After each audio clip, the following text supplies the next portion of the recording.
10月中旬，正当全世界人们都为巴以冲突忧心忡忡时，喜欢整活的印度媒体突然刊文炒作中印战争。文章援引一位印度学者的观点，认为印度政府应该采取强硬措施，遏制中国在缅甸科科群岛的建设与运营。如有必要，印度军方应该不惜以战争方式取得对科科群岛的控制权。为了第三国的领土而发动战争，三哥又是恒河水喝多了吗？这个科科群岛有什么了不起，引得印度人如此重视？科科群岛是印度洋东北部一系列岛屿的统称。科科群岛位于缅甸西南部，距离国土本体约300公里。科科群岛共包含大大小小17座岛屿。16世纪，向东方远航的葡萄牙航海家们第一次发现群岛，因为其生产椰子，而椰子在葡萄牙语中叫 coco， 所以葡萄牙人为其命名为科科群岛。19世纪初，英国在安达曼群岛建立囚犯的流放地，由于距离很近，科科群岛便成为安达曼流放地的后勤基地。1882年，科科群岛被纳入大英殖民帝国。第二次世界大战后，原属英国的殖民地纷纷独立，作为英属印度总督辖区的2大组成部分，印度与缅甸在此时各自建国。印度与缅甸分家后，科科群岛被划归给缅甸。科科群岛风景秀丽，除却椰子外，群岛还坐拥丰富的生物资源。科科群岛地处南亚次大陆与中南半岛之间，地理位置非常重要。由于科科群岛与印度安达曼群岛十分靠近，出于国防需要，缅甸军方在岛上部署有200人规模的驻守部队。在行政划分上，科科群岛隶属于缅甸经济最发达的仰光省，但群岛却是国家最贫穷的地区。因为落后的基础建设、糟糕的经济情况，科科群岛的原住民一直保持相对原始的生活状态。岛上绝大部分民众以捕鱼和椰子采摘业为主，生活水平普遍不高，这导致科科群岛发展始终十分缓慢。截止到2020年，这个总面积约为21平方公里的群岛，仅有居民1300余人。科科群岛人口密度仅为每平方公里62人，与常年战乱的阿富汗相当，远低于缅甸全国每平方公里83人的水平。可见，说科科群岛是缅甸西南海岸等待投资和开发的遗珠，毫不为过。而印度对科科岛的觊觎，就是因为它有着巨大的潜力和优越的地理位置。客观地讲，拥有良好自然条件的科科群岛经济如此落后，主要是因为得不到缅甸政府的重视和开发。由于实力有限，缅甸中央政府根本无力提升群岛的基建和经济水平。可中国伸来的有意之手改变了这一僵局，为科科群岛民众带来实实在在的好处和希望。缅甸民间流传着一段创世神话：太阳神的子嗣与龙女成婚，诞下3枚龙蛋，其中1枚龙蛋化身为人，建立缅甸的蒲甘王朝。1枚龙蛋化为缅甸遍地的翡翠宝石，最后1枚龙蛋飘向中原，成为中国的皇后。所以缅甸民众一直以胞波称呼我们这位邻居，意为异母同胞的兄弟之国。而我们也没有辜负缅甸民众情谊。2003年，中缅2国政府就科科群岛的未来签署协议，缅方允许我方投资建设并管理科科群岛，为期30年。此后，我国便在这片土地上倾注大量心力。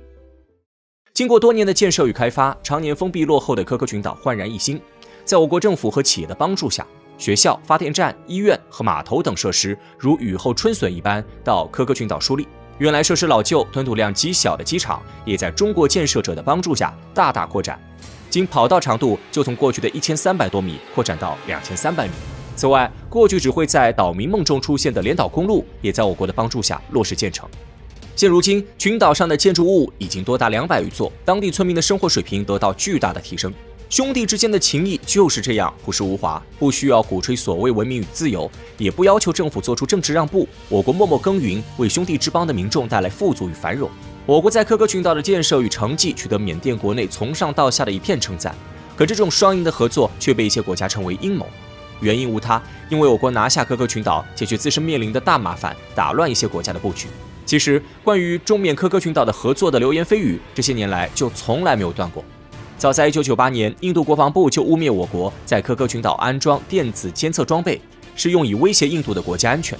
特别是2003年，在我国取得科科群岛30年投资管理权后，美国和印度媒体多次炒作我国与印度洋沿岸国家合作是别有用心，我国将以所谓的珍珠岛链计划取得印度洋霸权。欧美和印度媒体如此费尽心思抹黑我国在科科群岛的成绩，目的就是想挑拨中缅关系，阻碍中缅合作。因为科科群岛对我国非常重要，在目前其存在的意义甚至高于瓜达尔港。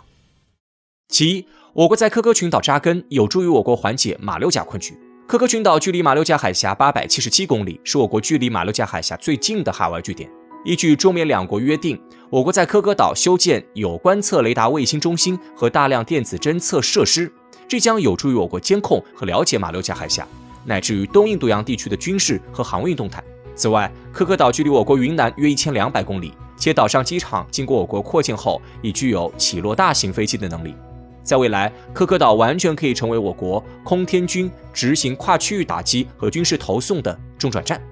未来一旦东海或台海冲突爆发，少数国家利用其在东南亚的军事基地阻断我国航运通道，我军则可以依靠科科岛基地对敌军围堵进行有效的反制。虽说科科群岛对解决我国马六甲困局的长期作用并不如克拉地峡运河和瓜达尔港项目那么大，但目前看这却是最好的办法。瓜达尔港历经14年后才刚刚建成，且连接瓜达尔港和我国新疆的中巴铁路还仅仅停留在纸面阶段。目前瓜达尔港项目根本不具备解决马六甲困局的可能，泰国克拉地峡运河项目进度则更加落后，连政府层面的可行性认证都没有完成，运河开通更是遥遥无期。因此就眼下趋势，我国无力彻底摆脱马六甲海峡的桎梏，利用科科群岛解决航运封锁已经是最好的选择。可见科科群岛对我国经济和国家安全意义重大。其二，我国在科科群岛的经营抑制印度向东的扩张势力，避免印度干涉东南亚事务，在一定程度上守护了我国南方诸省。独立后，印度继承英国前进主义的地缘安全思想，这种战略思维的核心是为保证国家本土的安全，需要不断控制蚕食周边小国，并且在邻近大国间制造缓冲区。因此，数十年来，印度向南挟制孟加拉国和斯里兰卡，向西打压巴基斯坦，向北吞并西京，控制尼泊尔和不丹。向东，印度则不断渗透，控制东南亚各国，意图将其打造为遏制我国发展的侧翼。其中，新德里当局对缅甸尤为重视，因为特殊的地缘位置，缅甸不仅是南亚和东南亚地区的陆上通道，更是印度武装叛乱活动频繁的东北部和中国南方各省间重要的缓冲区。而我国取得科科岛30年控制权，在其上建设雷达站等设备，则等同于在印度伸向东南亚的触手上打入一根大大的钉子。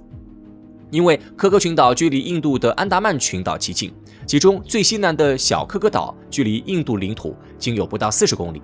通过雷达站，我国可以不光一览马六甲海峡情况，还能得到来自印度安达曼、尼科巴联合司令部和奥里萨邦昌迪普尔导弹基地的信息，这形成对印度军方的有效威慑。而修建的雷达站倒在其次，关键的是通过中缅协议，我们看到在中印之间，缅甸政府明显更倾向于我国，这有利于缓解我国西南的地缘安全局势。中缅加强合作，不仅能有效保卫我国南部地区的国家安全，更能与中巴合作、中孟合作等发生联动，形成对应包围圈，抑制印度对周边地区的侵略扩张。其三，我国在科科群岛的落子打乱美国在印度洋的布局，在一定程度上动摇美国的霸权。作为阿尔弗雷德·马汉海权论的忠诚信徒，美国在二战后一直热衷于在全球要冲海域安插军事基地，一步步构建美国军事霸权的基础。我国所面临的马六甲困局，某种意义上就是美国一手炮制出来的。而我国运营科科岛，则在中美博弈的棋盘上投下一枚破局的棋子。我国在科科岛的军事存在，严重削弱马六甲海峡对我国经济和国家安全的前置作用。这让我国面对美方的不公要求和政治威慑时更有底气，我们才可以逐渐建立更合理的国际政治经济新秩序。综上，科科群岛对我国而言有着多重的重要意义。